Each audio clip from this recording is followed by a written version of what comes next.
Hello everyone, this is Moehawkman and welcome to another RuneScape money making video. This one is all about hunting frost dragons. Depending on your killing speed, you can make anywhere between 9 million to 13 million GP per hour. The only requirement is to have level 85 dungeoneering. However, to get the highest possible GP per hour, you will need to fulfill as many other recommendations as possible. The first one is to get the Bone Crusher upgrade. You can obtain this from Waiko Island in the Ark region for 25,000 chimes and 25 taijutsu. It will automatically pick up any bone drops that you select and put them into your inventory. Another recommendation is to get the Death Note relic. This requires level 108 archaeology. This relic will note any bones and ashes that are guaranteed drops. When the Bone Crusher upgrade and Death Note relic combine together, killing frost dragons will note the drop and put it into your inventory automatically. Another recommendation is to bring overloads and super anti-fire potions. If you don't have access to overloads, just bring super anti-fires. You should also bring a spring cleaner to alch any salvage drops. I also recommend bringing a legendary pet if you have one. It will help with picking up the random drops as you run around the area. The last recommendation is to get 99 dungeoneering, so you can use the cape's ability to teleport to the dungeon entrance, but this is more for convenience. For the full setup, it should look something like this.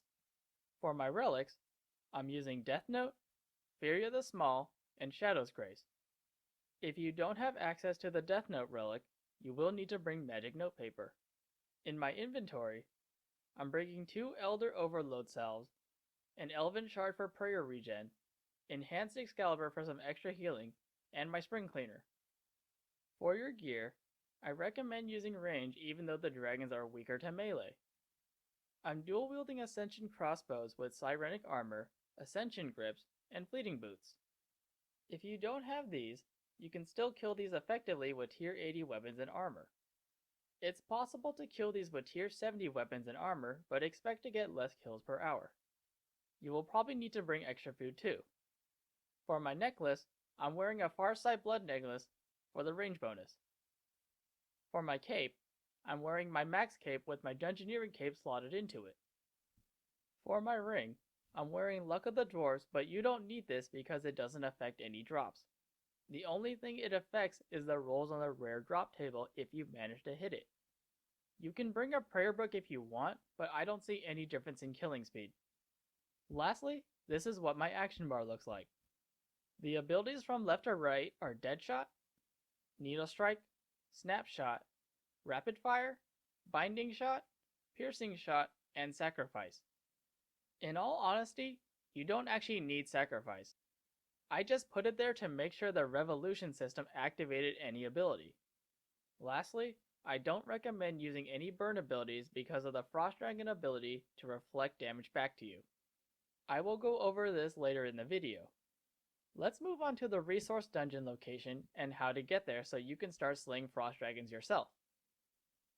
There are 3 ways to get to the resource dungeon. If you don't have a dungeoneering cape, you'll have to walk.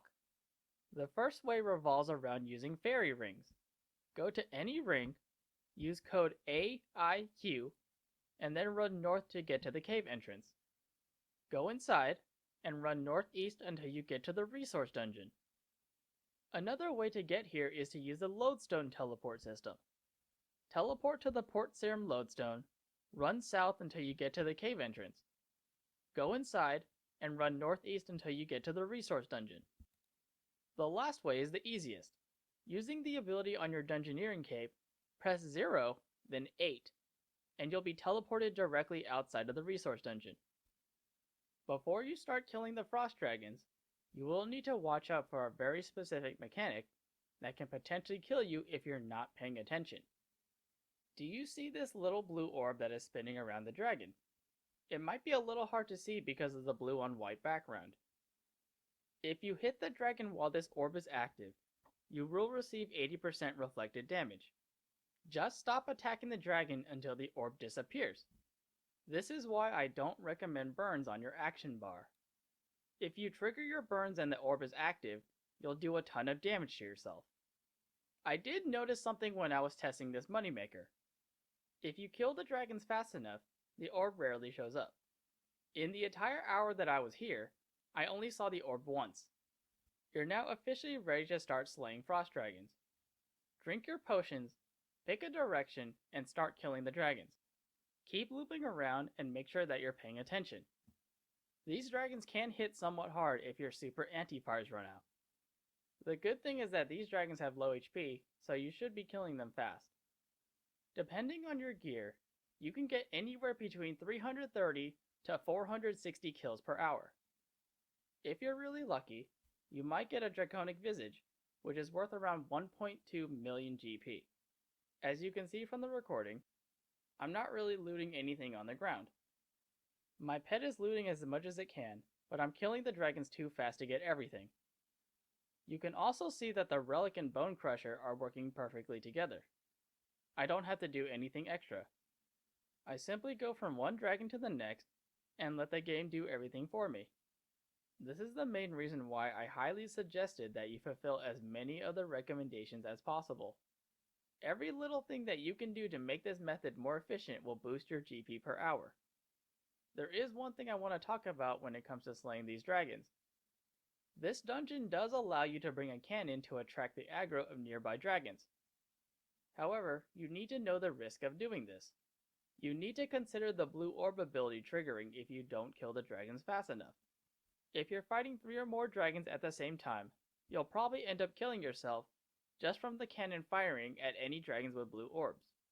Like I said before, if you manage to kill the dragons fast enough, the orb will rarely show up. Take that into account and do a small test before fully committing. You will also need to consider the cost of the cannonballs, which are overpriced right now.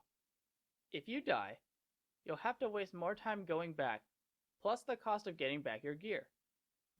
Personally, I don't think it's worth it because each bone is only worth around 27k, and one cannonball is like 800 GP. If you use too many cannonballs, it's going to eat into your overall profit margin. Just some food for thought. Let's move on to the price check. The total amount is 12.6 million GP in bones, coins, and other random drops.